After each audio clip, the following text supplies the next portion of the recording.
Hello everybody, welcome to this week's episode of Brand Your Passion. I am super excited today because I am joined by Terence, who we've just been talking, we've been friends online for a long time, but this is one of the first real conversations in real life that we're having. So I'm super excited to be having this conversation with Terence, but I'm also excited to have this conversation for you to learn about Terence's brand and have this conversation about branding from somebody who does hand lettering.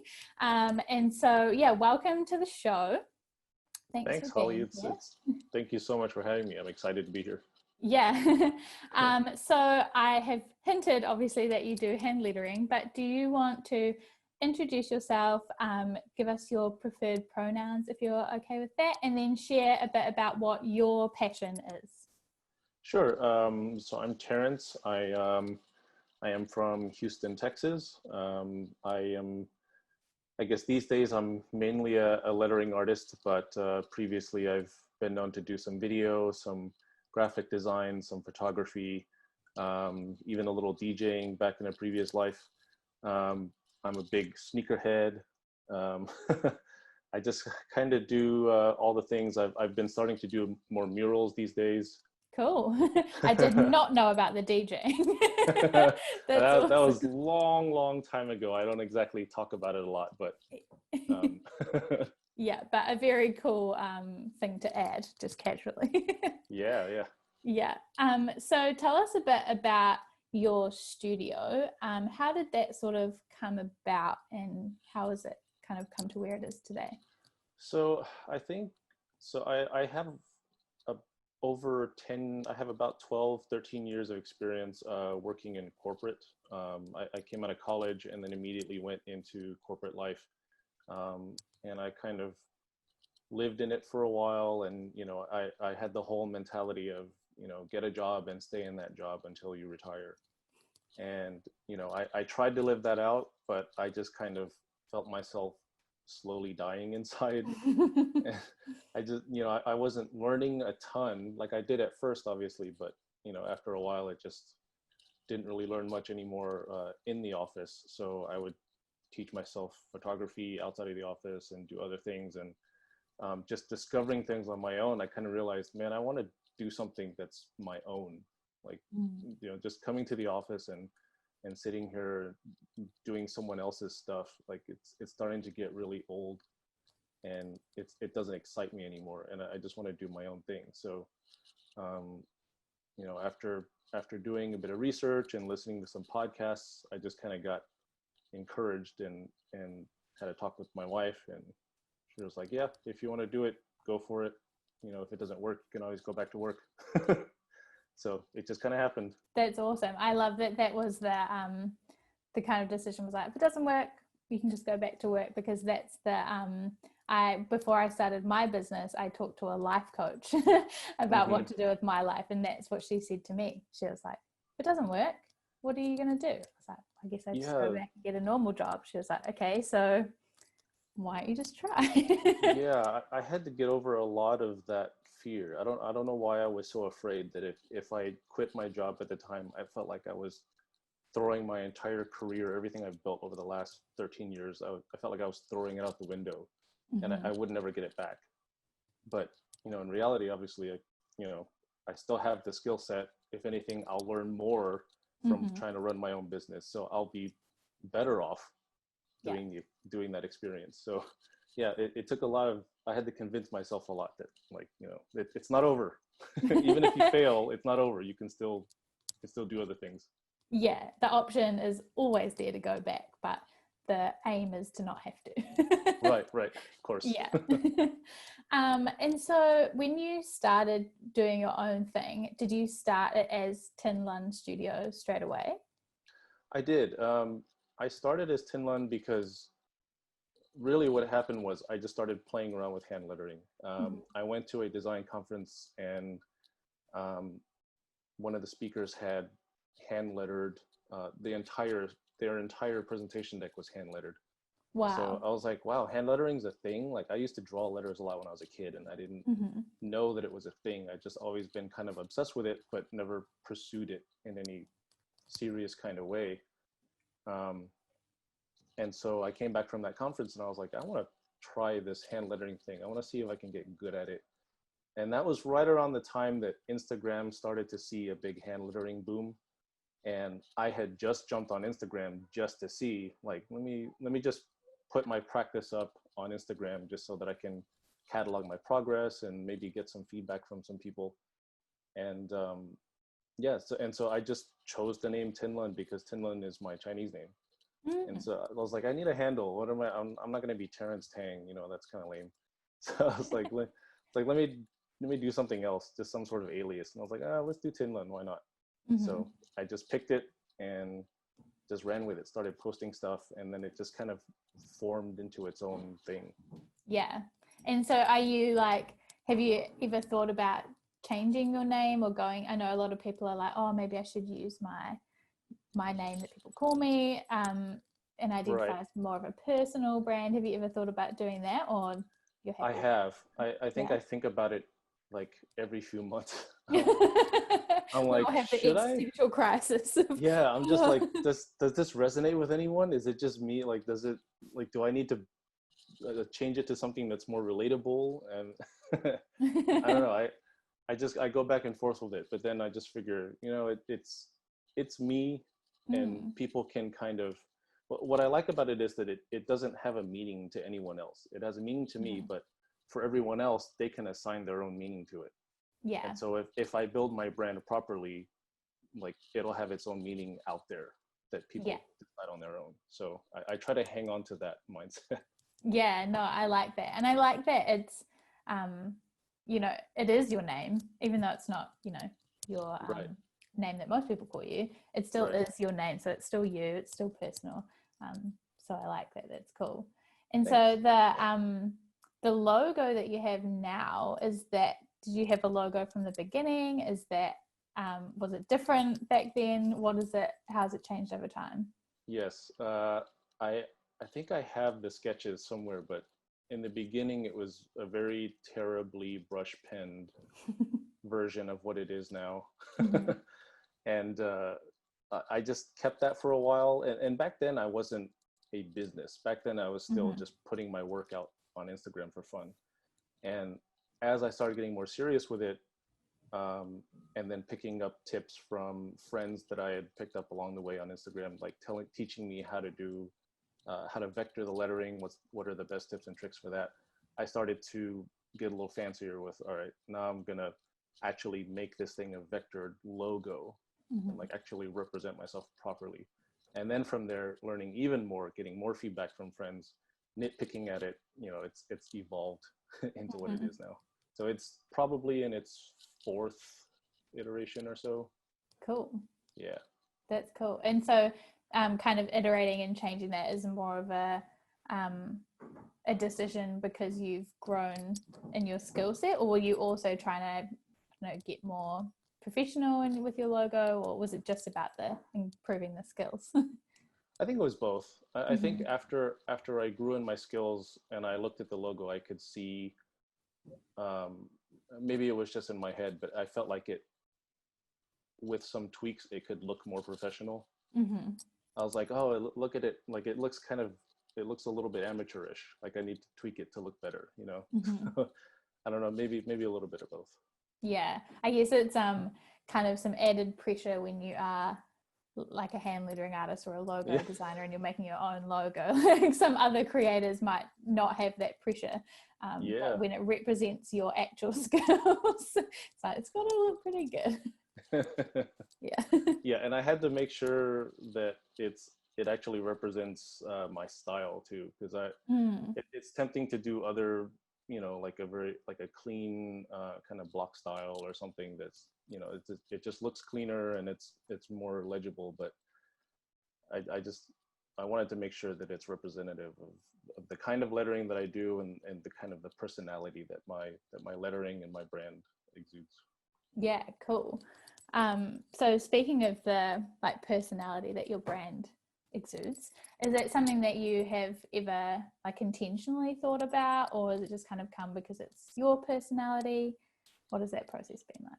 Yeah, I don't intentionally try to shape it in any way. Hmm. I just make sure that everything is authentically me. Cool. And I'm actually kind of curious as to, what your take on the brand personality is, because I don't get many um, third party perspectives on Mm, what my brand is, like what it means. Um, yeah. so I don't know. It'd be interesting. Well, one of the things that I was going to talk to you about and bring up that I always think about when I think about you is that, like I said, I think I started following you like 4 or 5 years ago, maybe when I was starting to get into hand lettering. And I had been following you for a while and engaging in your stuff and, liking your content because it's amazing. And was very inspirational to me as like a new hand lettering person. And you just randomly out of the blue sent me like a bunch of your stuff.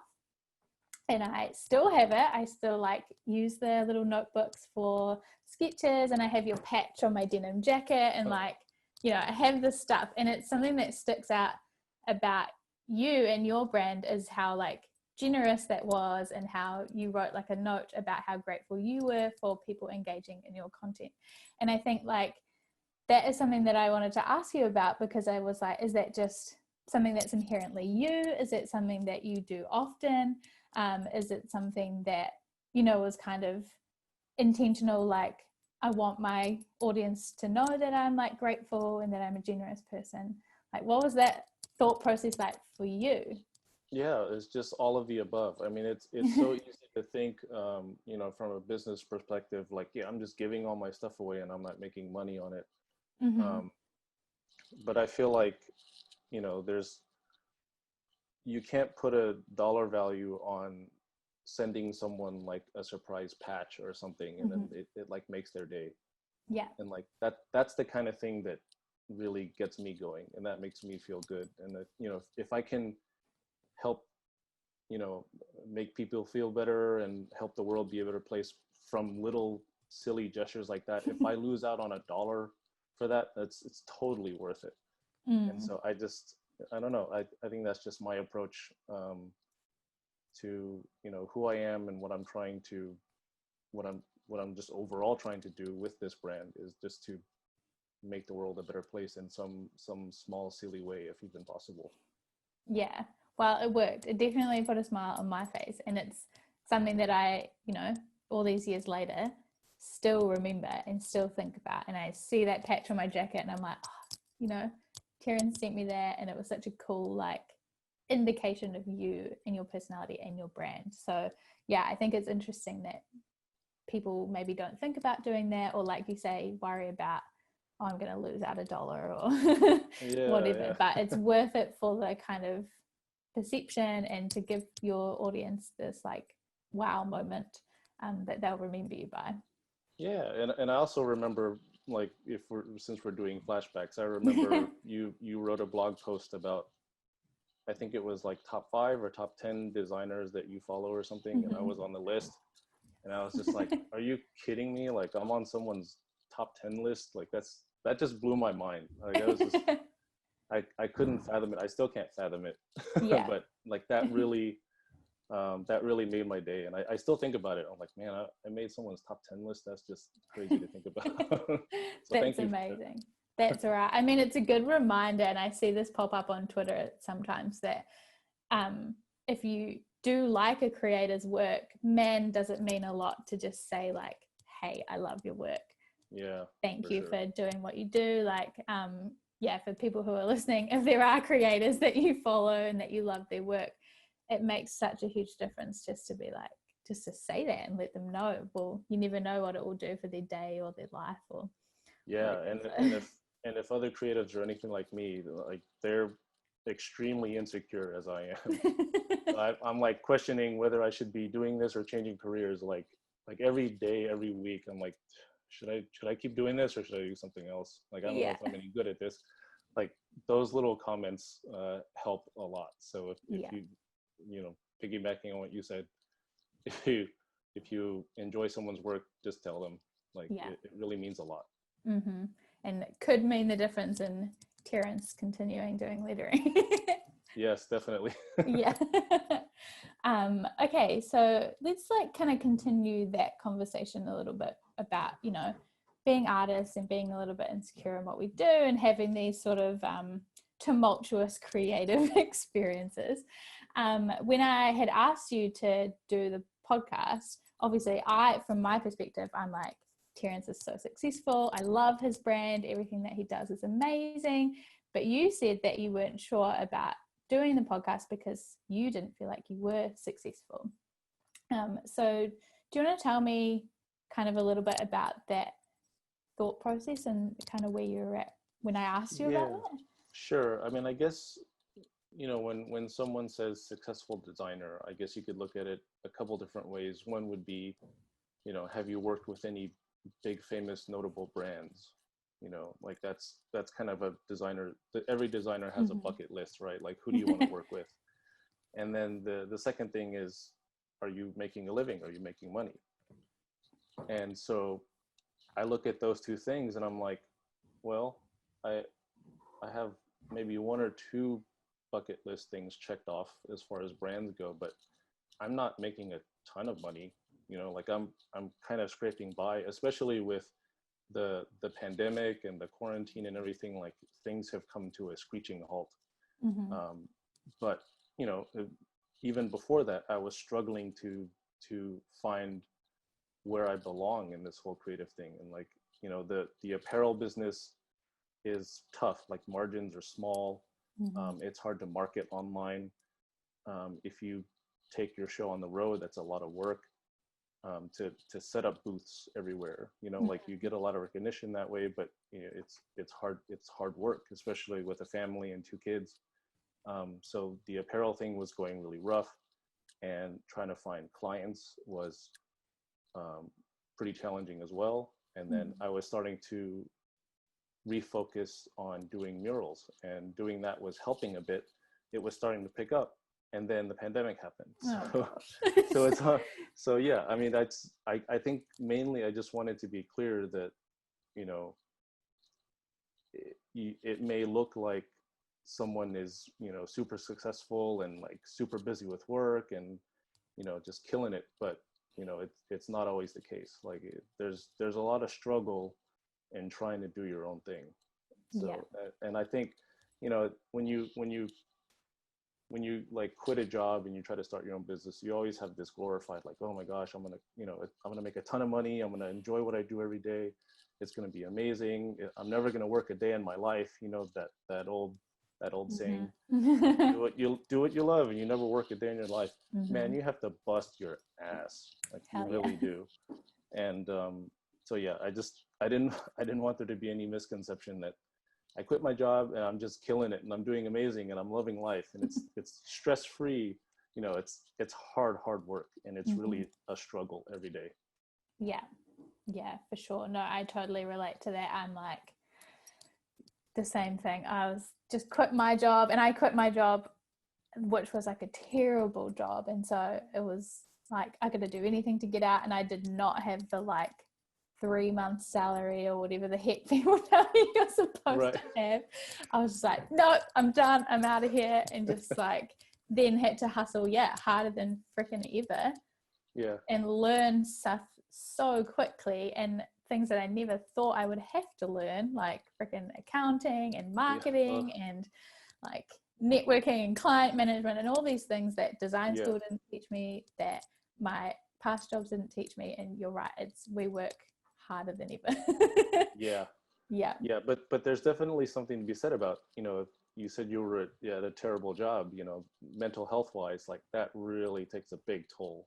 So like, there's definitely something to be said about leaving that, even without a plan or anything. Like, if you know, you can't put a value on your mental health. For sure. I would trade like sorry, I interrupted you. No, go ahead. I was just going to say that I would trade, like, I would do what I do now, even though it's so much more difficult running my own business on my own. I would do that any day of the week over going back to some crappy job that I had before. Totally. Some like places somehow can be so incredibly toxic. And like, however easy the job function, however high the pay, like it's not worth it if it's a toxic environment. It's just terrible. No, for sure. I've done like a couple of contract jobs during like running my own business, and every time I go back, I'm like, why am I doing this? But I get lured back by like the consistent salary or whatever, like, I'll have 3 months of consistent income, and then I'm like, not worth it. Not good. Yeah. But I think it's important to acknowledge, like you were saying, that I think branding is really powerful, and that you can kind of create this perception that people see from the outside, right? And you can use that however you want to, really, when you run your own business. And it's up to you kind of how transparent you want to be with your audience, if you want to share like how much you're struggling or not, or like the realities or whatever. And so that can be powerful in many different ways. And it's up to you, I guess, how you portray that brand. And I also was thinking about it after you said, after we kind of had this conversation on Instagram, that branding is kind of like one part of the puzzle, right? You can have like an incredible brand, which from my perspective, I feel like you have a great brand. I think hand lettering, and I think Terence straight away. And like, I know what you do, and you have this great perception, but it's only one part of the puzzle. You can have an incredible brand, but then you also have to, think about like marketing and accounting and like the margins of your products and your business. And so they all work together, and you have to think about all the different parts of the puzzle rather than just the one thing. Oh my gosh. Yeah. I've considered so many times, like, how do I find someone, like a business partner, that will do all the stuff that I don't want to do so that I can focus on like the one or two things that I actually do want to do, which is actually the art part. Like, I just want to do the art part and make money. And can someone else just like find me clients and, and do my taxes and do my accounting and all that? Yeah, you got to start hiring some people. Yeah. That's my goal currently, because I don't know what you're like, but I feel like as a creative and someone who's like, I have a vision and I am passionate about what I do, and it's hard to kind of let go of control of certain things that I do. Yes. And so I'm like, only very recently have I been like, okay, I'll let this person do like the copywriting for my website, and just one thing at a time, and then next time I'll get someone else to build my website, whereas I normally would do that myself. Like, these little things that I'm like, I'll slowly let other people do those things for me. Yeah. I had to trade off. When I first started doing the apparel stuff, I would handle all the shipping and fulfillment myself. And wow, yeah. the time spent doing that was just killing me. And so I finally only just recently said, you know what, like I could just say the apparel thing didn't work, or I could just pivot a little bit and say, all right, I can't spend all this time shipping and fulfilling. How do I do this drop shipping thing? And so then I looked into getting on board with Printful and getting them to print and fulfill all my stuff. And doing that has opened up a whole world of new products and things for me that I don't even have to worry about. Like, I design it and just put it out there, and then people buy it. I'm like, oh, cool. I don't even have to touch it at that point. I mean, if things go wrong from a production standpoint, then I have to talk to Printful, but that's, that's rare. But, finally convincing myself to like let go of those things and pivot, like that's been one of the harder lessons to learn. Yeah, and it's a slow lesson to learn, but we get there eventually. Yeah, but I'm sure it's probably freed you up to spend more time creating different apparel and making more other work. Yes, for fun. I mean, it has kind of a cascading effect where, I have more time to create apparel, so then I can put more apparel out, and then more people get different kinds of apparel, and they can help you spread the word and help you build your brand presence with, their friends and their family. And then in turn, since I can spend more time creating, I'm more fulfilled, and then I have more ideas, and it keeps going. It branches out exponentially. Yeah. That's amazing. Yeah, I feel like that is like a great lesson for anybody listening, that it's, you know, it is hard to let go of some of those things sometimes, but when you weigh it up, if you're gonna spend way more time doing that thing that you hate and that is like taking you away from what's eventually going to get you fulfilled and making more money, then maybe it's worth kind of handing off that thing and trading that so you can spend more time, yeah, like you say, making more things to then sell more things to then, yeah, keep that cycle going. So definitely worth it. And also, like, yeah, I saw that you're now selling like pillows and mugs and like yep. that's awesome. I Yeah. want that pillow that just says the F word across, like Yeah, good. It's funny because people are starting to receive those, then like, oh my god, this pillow is effing amazing.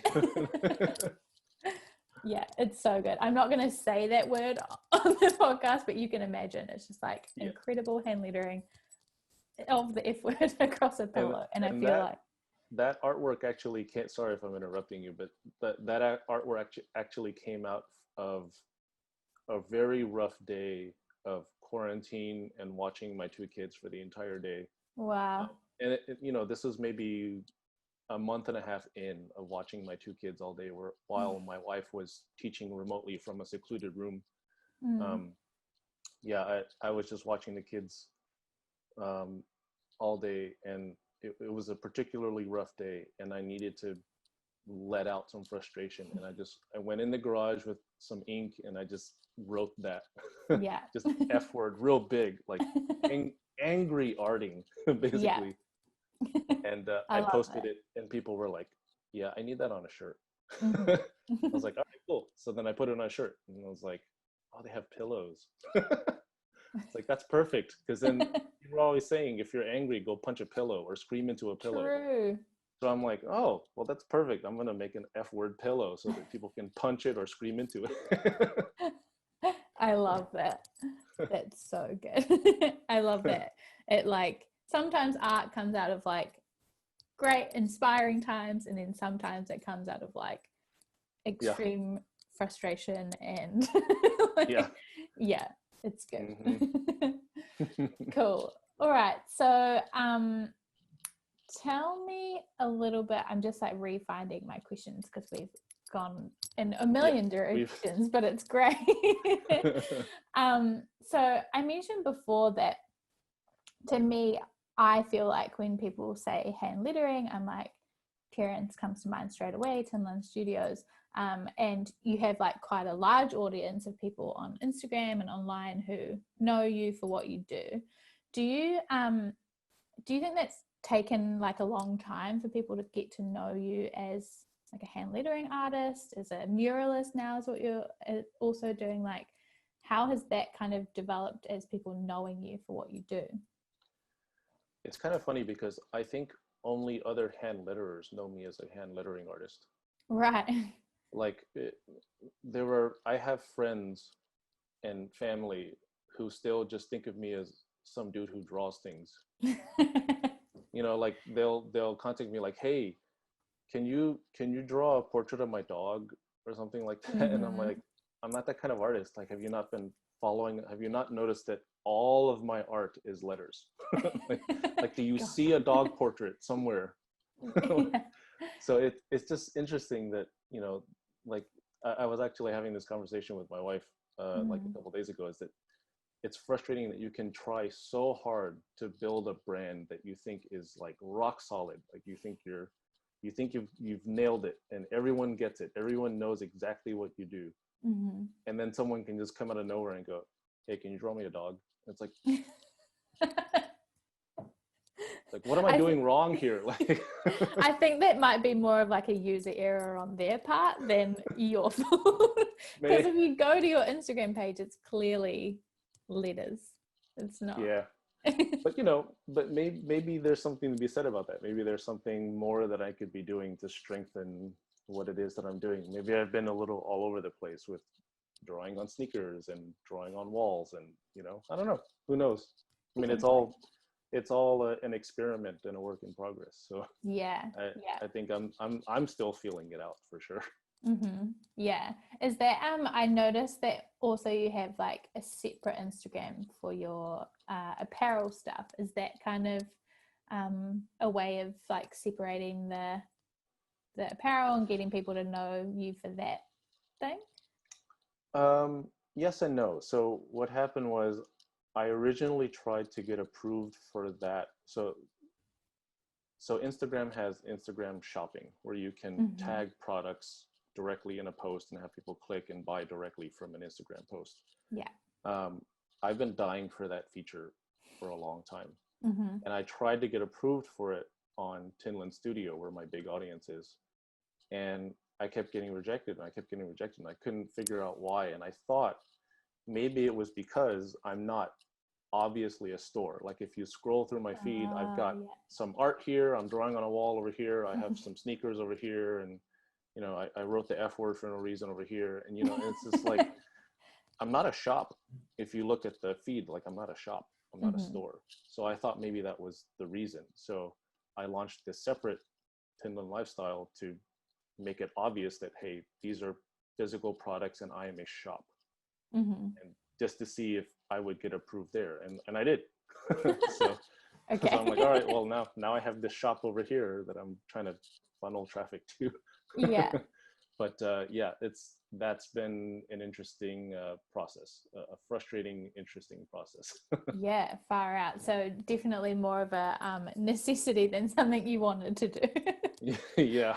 Yeah. Oh gosh. Yeah. Oh, that's good to know, because yeah, I was curious about whether it was like a intentional decision for like branding purposes or like separating things, but no, just Instagram being frustrating. Yeah, pretty much. Yep. Yeah.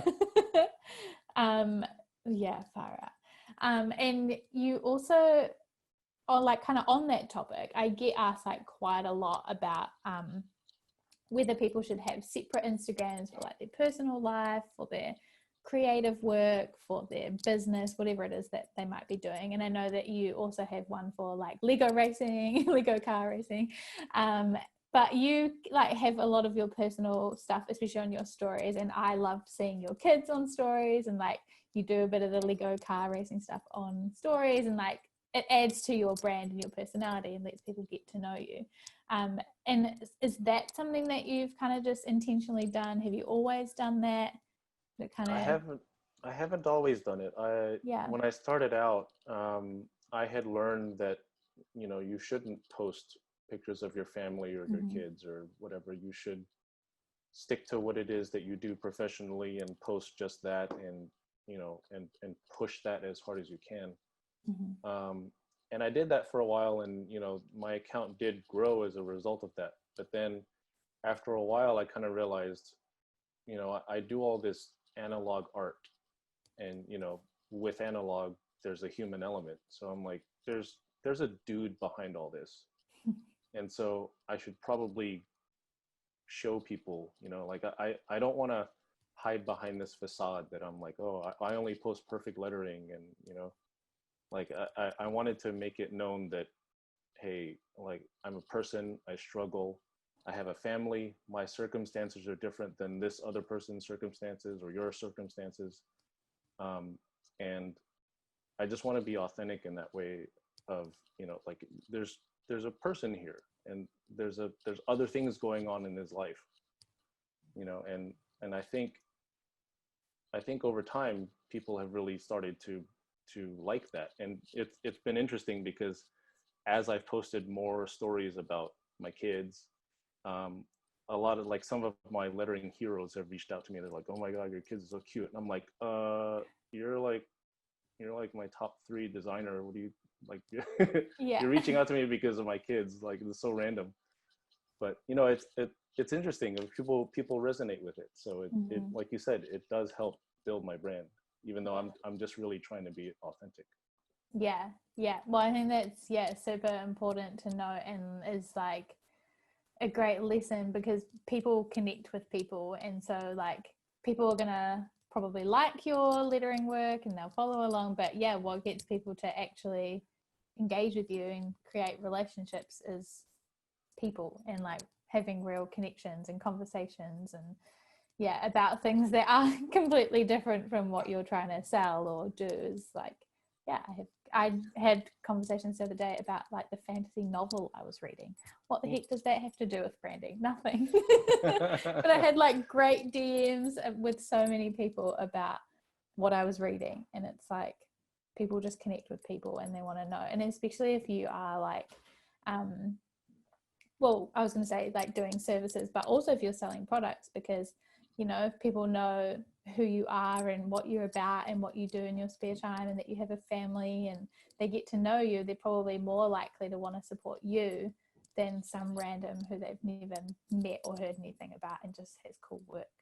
Yeah, and I have actually, I feel like the connections I've made with people through Instagram are actually not hand lettering based. They're more based on other things like mental health or struggles of some sort. And it's just, people message about something and then we just start talking, and none of it is about hand lettering, or very little of it. And, I appreciate those conversations because they're so real. Yeah. And that sort of connection is way more real than, just some convo about hand lettering or design or whatnot. Like, yes, maybe the hand lettering brought them here, but forming that deeper connection is really what's been fulfilling. Yeah. And you never know what like that conversation and that relationship will lead to in terms of coming full circle to them buying your work or hiring you to do a mural or whatever. Yeah, for sure. Yeah, it's all full circle. Okay, so we're just kind of like going to wrap up a little bit now. So do you want to tell me, this is kind of, you can have time to think about this because I didn't pre-warn you, but what do you think is like the biggest lesson that you've learned about branding and branding your passion and creating a business out of what you do, that you've learned throughout what you've been doing? The biggest lesson I've learned about branding my own business and trying to build it, I think the biggest lesson, so there's two lessons. One is business related and one is personal. The business one is that you set out to build a business and you have this idea of what it's going to be and how it's going to be run and how it's going to function, but rarely does it ever work out perfectly in the way that you imagine. So you need to be ready to pivot in some way, some form. Like, you're going to need to change gears and do something different, something that you never expected to need to do, or some other way of doing something because of the audience that you're reaching that you didn't expect to reach. Now you have to get on this other platform or sell it a different way. But there will be something that calls upon you to pivot your thinking, and you have to be ready to do it, because if you are too stubborn about it and just stick to your guns, you may not make it. and I've learned that running a business is it can be pretty ruthless. Like you kind of have to approach it from a from kind of a cutthroat perspective. Like, if you don't make this change, someone else is going to do it and be more successful than you are. So yeah, you just need to be ready to shift gears and pivot for the good of the business if you want to make it. The personal one is I'm married with 2 kids, and when I started my business, my first kid was just born. He was like 3 months old, and so I was spending a lot of time in my studio, working. And I'm working. I know I'm working, but them out there, they don't feel it that I'm working. They just feel that I'm not there. And I learned the hard way that I have to find a way to balance my time between the business and family life, because I kept telling myself that I'm building this business for the family. I'm doing this for the family, and what good is all that effort if the family's not going to be there when you come out of the office? So I almost learned that the very hard way that you need to be intentional about how you spend your time and where you put your energy. Yeah, for sure. I love that. Thank you for sharing that. I mean, I don't have a family. I have a partner, but I don't have any children or anything. And so I'm always so amazed and in awe of creators and business owners who do have like a whole family and a whole brood of children to look after and to, you know, get food and clothing and school and all those things that you got to look after when you have a family. So I'm always impressed and amazed that what a great job you all do. So yeah, and I appreciate that advice and those lessons, and I think they're both incredible lessons in terms of business and personal life. So thank you so much. Do you have any kind of other advice for creators when it comes to their branding that you wanted to add, or your couple pieces of lessons do you think are good? Just one more little thing. I think try not to spend too much time like settling on a name or you know, like when you're just getting started, don't get too hung up on like, what am I going to call this? What am I going to do? Because that's just going to keep you from moving forward. Call it something, just get going, and you can always rename later, or you know, shift gears, change your brand, pivot, as I just said. You know, like it's not going to go. You don't pick the perfect name and just run and build $1 billion company. Like it doesn't work that way. So it's more important to get moving than to have the perfect logo and the perfect name and the perfect branding statement and mission statement and everything. Like just get going. Yeah, I 100% agree. I always say and always teach that branding is not like a one and done thing. It's something that you do again and again, and you iterate and refine, and I agree, it's more of a like done is better than perfect kind of thing. I'm like, I'd rather you just like type your name out in some like basic font and just put that up there and get started and get your business going, and start cultivating, you know, that audience and start selling things than worrying about what your logo's like or whatever the heck. I mean, think about how many terrible logos of successful businesses are out there. Like, I'm sure, you know, just walk through like the hardware store, or like, you know, down the street somewhere, anywhere, like restaurants, like so many countless terrible logos. You're like, oh, who did that, you know? But then like, wow, this business has been around for 10 years. They're killing it. They're doing something right. You know, even the logo, even though the branding may be questionable, they're running their business. Like they're you know, so they got going and they did it correctly.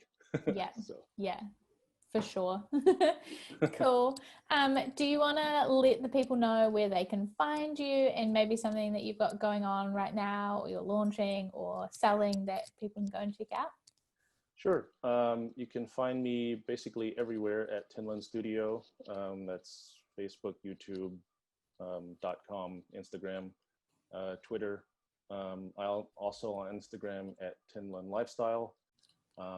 TinlunLifestyle.com also goes to my shop, where I have a myriad of F-word pillows and other things. Highly recommended.